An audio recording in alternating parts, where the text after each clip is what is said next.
Honorable members, distinguished ladies and gentlemen, good afternoon. I am delighted to be back in Homabay, the county of endless potential and possibilities, a place whose promise mirrors that of our great nation. Vast possibilities, many opportunities, awaiting bold action as we steadily unlock the full benefits of devolution. Our counties are critical frontiers and the powerful drivers of both national and local growth. This Devolution Conference is therefore a moment to take stock, celebrate gains, and reimagine how we can accelerate progress for every county and every Kenyan. The theme of this year's conference speaks directly to our national vision, a Kenya where every citizen, regardless of region, gender, background, or status, has a fair and equal opportunity to thrive. Our Constitution's preamble commits us to human rights, equality, freedom, democracy, social justice, and the rule of law. This theme is a reminder of the bold, transformative journey we began and a call to remain true to our shared aspiration as a nation and as a people.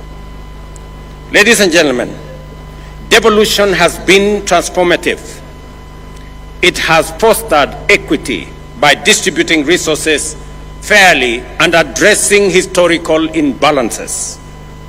It has enhanced inclusion by empowering communities, empowering women, giving a chance to our youth, and extending a fair environment to persons living with disability for all of us to participate fully and meaningfully in the development of our nation.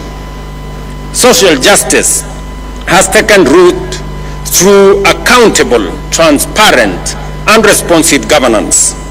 The national government is proud to have invested heavily in making these principles a reality.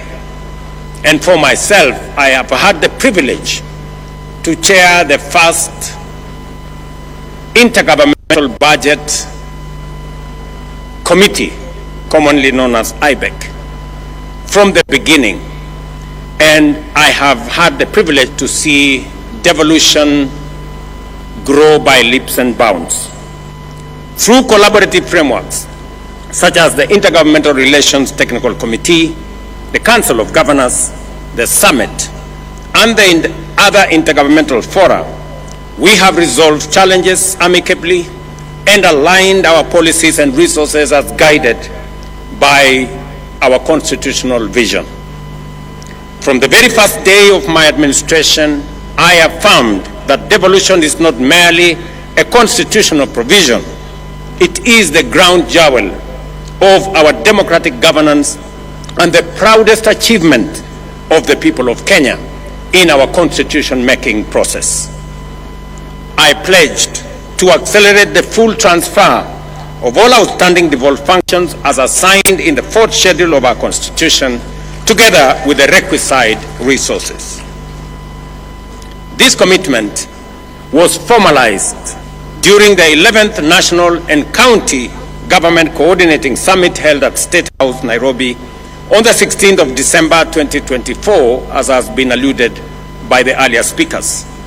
I directed the Intergovernmental Relations Technical Committee to finalize the delineation, unbundling, and gazettement of all pending functions and to initiate the systematic transfer of budgetary allocations and other resources tied to those functions without delay.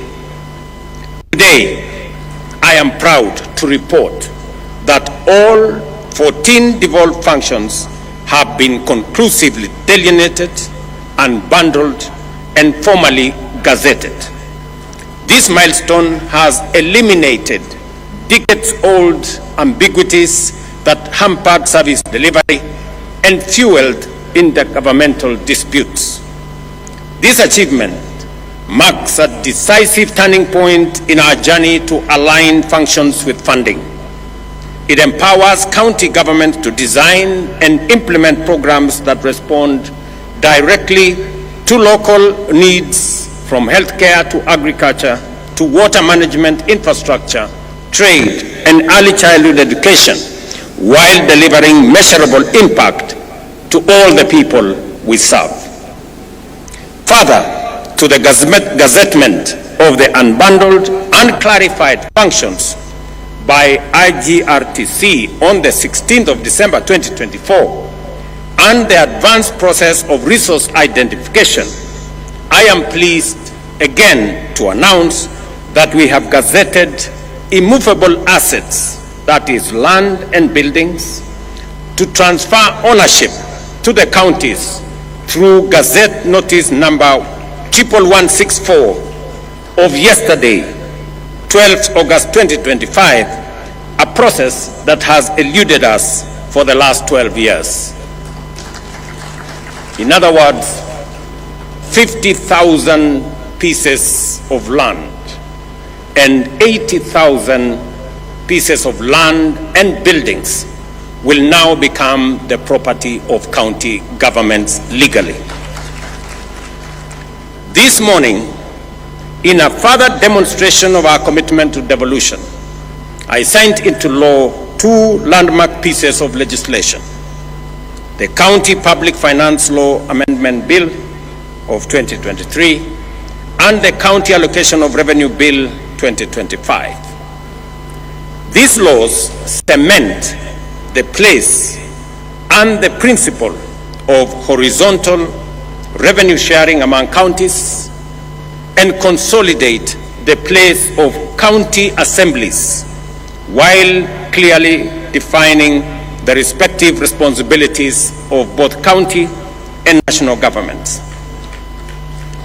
Let me say this, that I had the honor in Homabay to finally guarantee by law the independence of our county assemblies. This is a commitment that I made. This is an engagement that I did with the county speakers and county assemblies, and it was a merited request and a merited ask that the same way we have independence of the legislature at the national level, we must also have independence of the legislature at the county level. I now ask the county assemblies to effectively undertake their responsibilities, effectively provide oversight, efficiently legislate for counties to perform their mandate, and also robustly represent the people who elected them. With this new mandate, with this new independence, the county's assemblies now have no reason nor excuse not to do what they have been mandated by the Constitution effectively. Under the Division of Revenue Act 2025, we have allocated an unprecedented Kenya shillings 415 billion to counties, nearly 30 billion more than last year's allocation. The County Allocation of Revenue Act 2025 distributes this equitable share among the 47 counties in strict adherence to the revenue sharing formula set out in Article 217 of our Constitution. And again, today marks a turning point. We are using a new revenue sharing formula, again marking another historic step.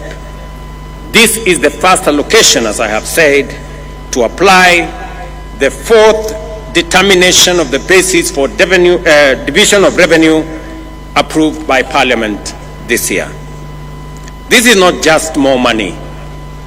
It is a stronger foundation for counties to deliver, develop, and transform people's lives. Ladies and gentlemen, despite operating within a tight fiscal space, the government has honored its commitment to timely disbursements, clearing all balances owed to counties for the just ended financial year. This ensures that counties have the fiscal capacity, institutional infrastructure, and human resources necessary to deliver on their expanded mandates effectively. Again, to report that yesterday, the native agricultural programs changing lives at the grassroots. Investments, ladies and gentlemen, are the life of the grassroots. Investments, ladies and gentlemen, are the lifeblood of economic transformation. They inject capital, spur innovation, generate employment, and unlock local potential. Nowhere is this more true than our counties. Under our bottom-up economic transformation agenda, we are working with counties to build one bankable, high-impact value chain in every county, from fish processing here in Homabay to leather in Kajiado and textiles in Kitui. This is about turning local potential into jobs, incomes, and exports. The Government of Kenya, through the Ministry of Investments, Trade and Industry, is developing investment procedures for key priority sectors, working with counties. This will serve as strategic tools to highlight opportunities, showcase value propositions, and support investor engagement locally in our counties and internationally as well. We have already completed the initial 4 sector packages: leather, business processing, outsourcing, e-mobility, and textile and apparels. By supporting end-to-end value chain ecosystems, we will increase local incomes, enhance food security, create jobs for our young people, and position counties as net exporters. Yet progress, again, ladies and gentlemen, is uneven, and the full promise of equity remains work in progress. This conference must be a turning point, not only for celebration, but for honest reflection and decisive action. To unlock the full potential of devolution, we must strengthen capacity in our counties by building the skills, expertise, and employing technology needed for effective service delivery. Excellencies, while we may not have all the resources we desire, we have enough to deliver meaningful service, redirecting resources to the right purposes. Are we deploying them efficiently? How much is lost to waste and corruption? And what concrete measures are we putting in place to seal leakages, curb misuse, and enhance efficiency? These are the hard questions we must confront with candor, courage, and urgency.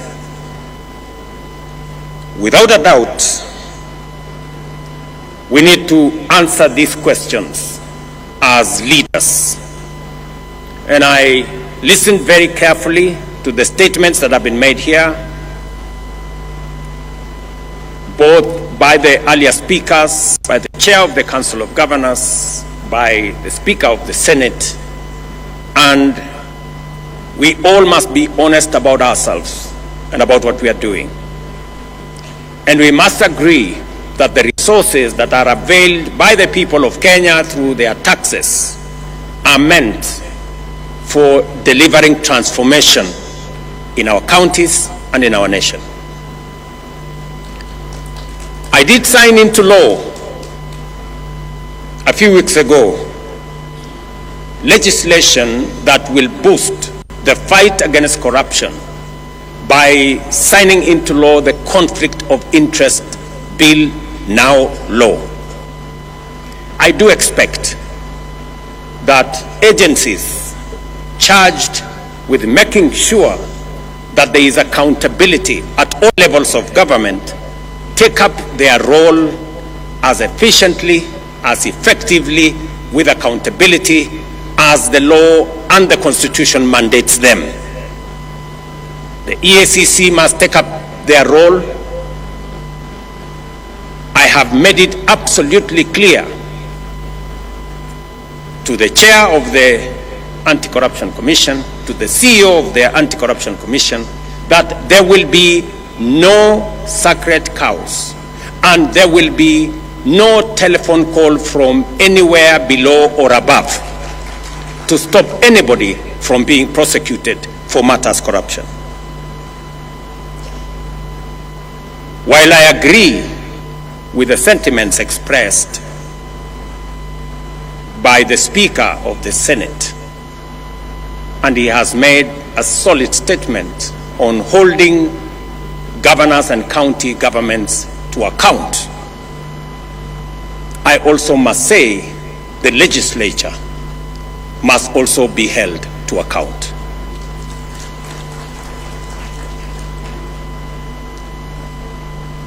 Because there is something going on in our legislature that we must call out. There is money being demanded from the executive, from governors, from ministers, from people in the executive, especially those who go for accountability before our houses of parliament. Mr. Speaker, it cannot continue to be business as usual. It is not possible that committees of parliament demand to be bribed, demand to be paid for them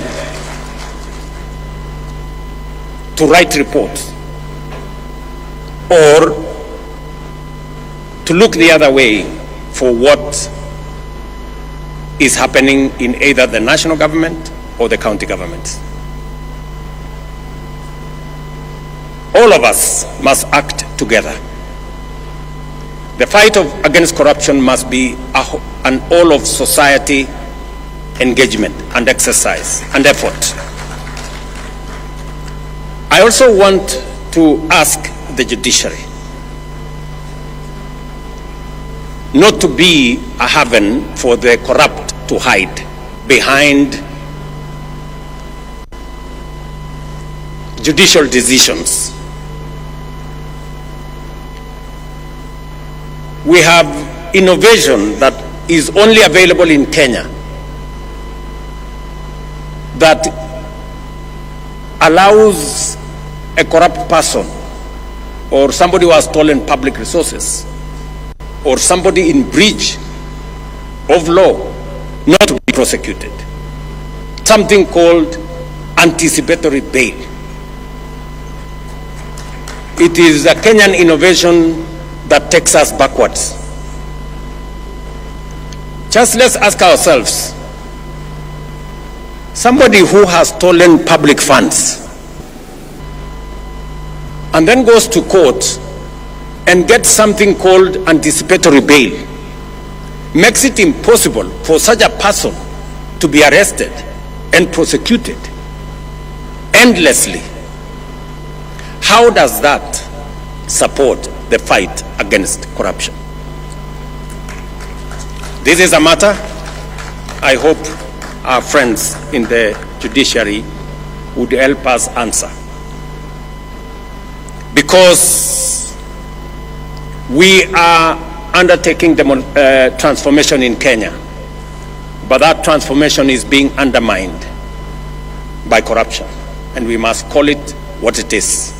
And all agencies, institutions, and arms of government, we must come together to deal with the challenge of corruption so that we can ensure that public resources are meant and are used for the intended purposes for which the people of Kenya have asked us.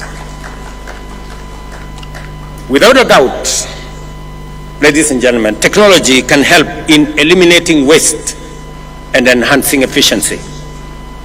Since its inception in 2013, the e-Citizen platform has stood at the heart of Kenya's digital transformation. What began with a handful of services, about 300 then, has evolved into a 24/7 one-stop shop for over 22,000 government services, accessible from every part of Kenya and everywhere in the world. Today, more than 14 million Kenyans are registered on the e-Citizen platform, with 500,000 Kenyans logging in daily to access passports, driving licenses, business registration, land transactions, marriage certificates, police clearances, and much more, all without queues, intermediaries, brokers, or unnecessary bureaucracy. The results speak for themselves.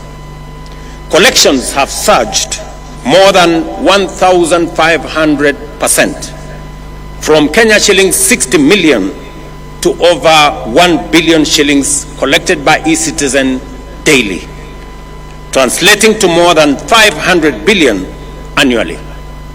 Ministries, departments, and agencies have seen revenue growth of up to 400%, supported by accurate projections and better planning. Equally, counties have integrated their digital portals with e-Citizen and have seen remarkable growth. Mombasa County, for example, revenues have rose from 1.6 billion to Kenya shillings 2.5 billion, a 61% growth.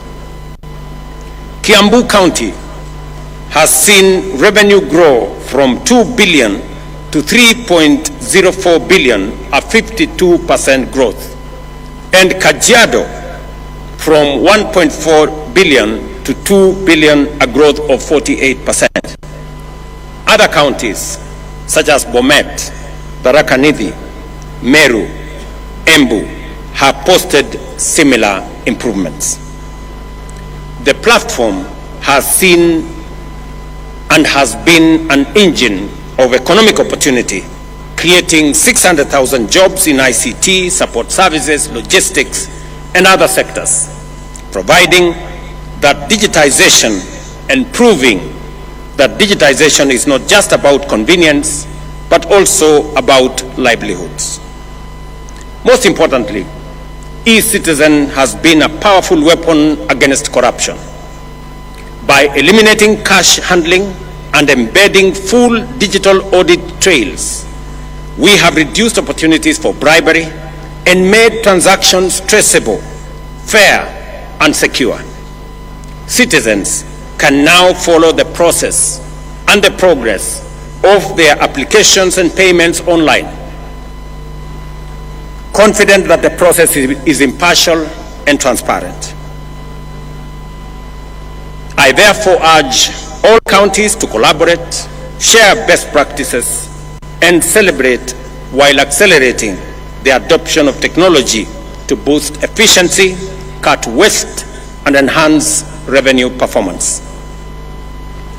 Beyond technology, we must promote inter-county collaboration, share resources and expertise, and ensure accountability through transparency and rigorous oversight. Kenya's real economic strength lies at the grassroots in our counties.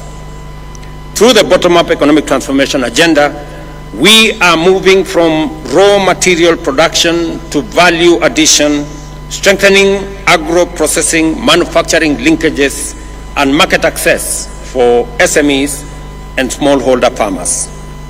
As we gather here in Homabay, I challenge every leader and citizen to renew our commitment to the spirit of devolution, invest in people-first policies and programs, ensure every shilling has impact and bring government services closer to the people. Let me share two other things that I really wanted to say on this day, this very important day of devolution. I must congratulate county governments. I must congratulate our governors and the county assemblies for the partnership they have demonstrated in working with me in the transformation of our country. We have worked together.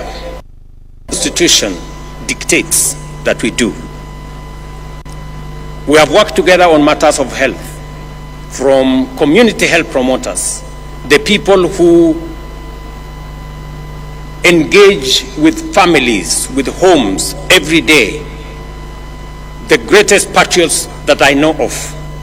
We have worked together with the counties, and I want to congratulate counties for sharing this resource so that we can bring health to be a reality and to be a right for all citizens, not a privilege for those who can afford.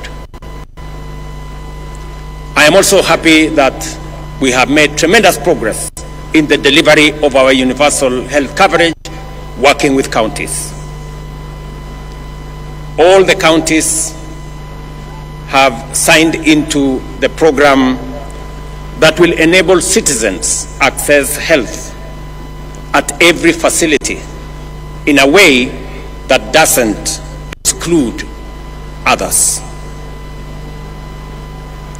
And as a result, we all know that more Kenyans are now in the bracket of SHA. 25.2 million Kenyans are already registered, many accessing service.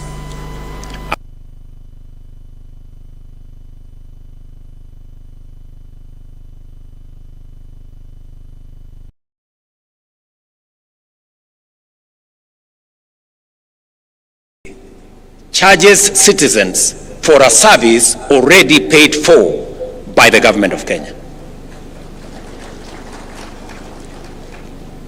Let me state here that we have made provisions in the budget of 21 billion Kenya shillings to make sure that treatment, medicine at level 2, at our dispensaries, at our health centers, at our sub-county hospitals, all the way to level 4, outpatient facilities, outpatient treatment is paid for fully by the government of Kenya. And no facility, no dispensary, no health center or sub-county hospital should charge citizens who go to seek treatment, because the government of Kenya will refund for the treatment, for the medicine given to citizens at that level. I am saying this because there are counties that are still charging citizens in health centers and dispensaries and level 4 for treatment when that treatment is already paid for by the government of Kenya. We should stop it. And I want to ask you, colleagues, to help the citizens of our nation, because, as I have said, we do not want to make health a privilege. We want to make it a right for all citizens. Let me also say that today is a great day because our friends, the members of county assemblies, can breathe some fresh air, that they do not have to work under the direction of the county executives. But I have also told you that use that independence for the good of the people. I know there is yet another outstanding commitment that we agreed upon. And because I am a solid believer in savings and encouraging the culture of savings, the county assemblies pensions bill has already been passed by the Senate. It has gone through the first reading in the National Assembly, and I'm confident that in the next couple of months, I will be signing into law the county assemblies pensions bill into law, so that county assemblies like the National Assembly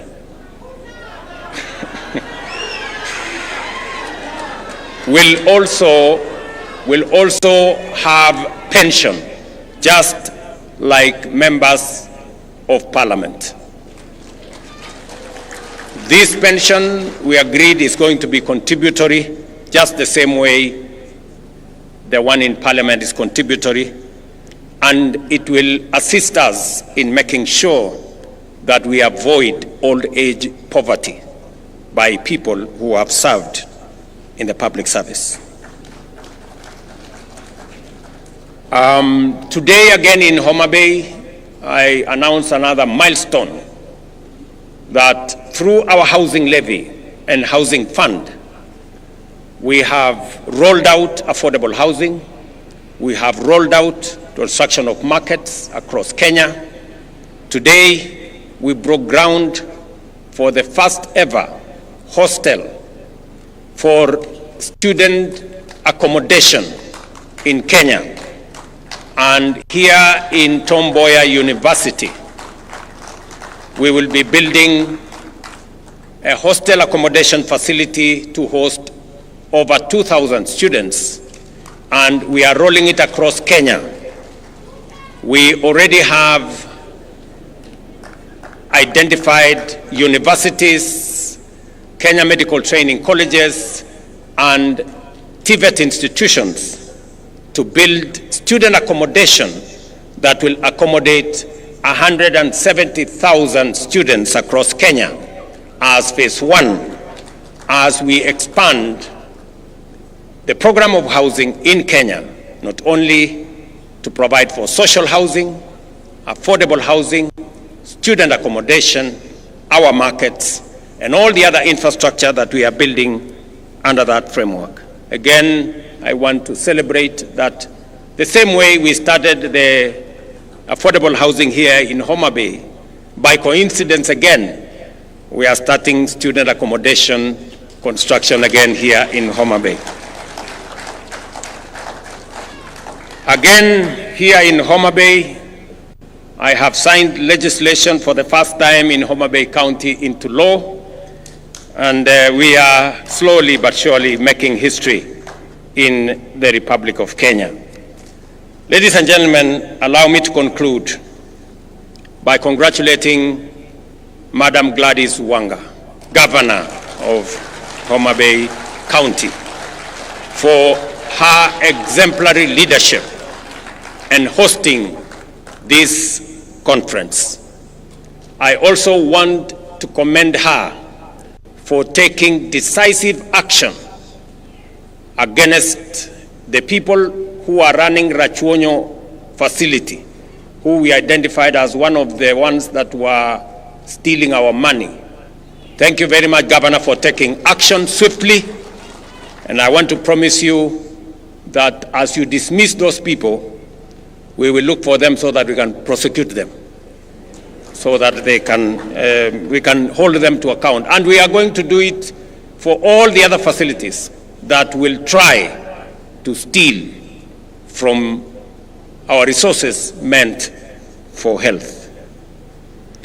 And finally, to this great school of Homabay, who have given us their grounds so that we can host this facility, I want to say thank you very much to this school.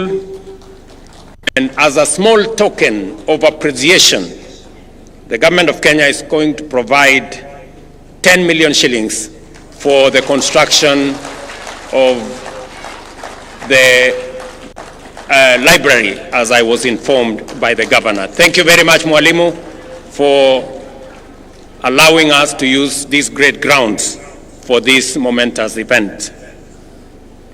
For the people, for prosperity is not just a slogan.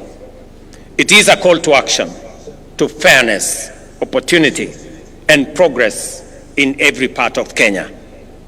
Let history record that this generation, these leaders, made devolution work, not just in law, but in the daily lives of the people of Kenya. I wish you fruitful deliberations and concrete outcomes at this 2025 Devolution Conference here in Homabay. Asanteni sana, and God bless you.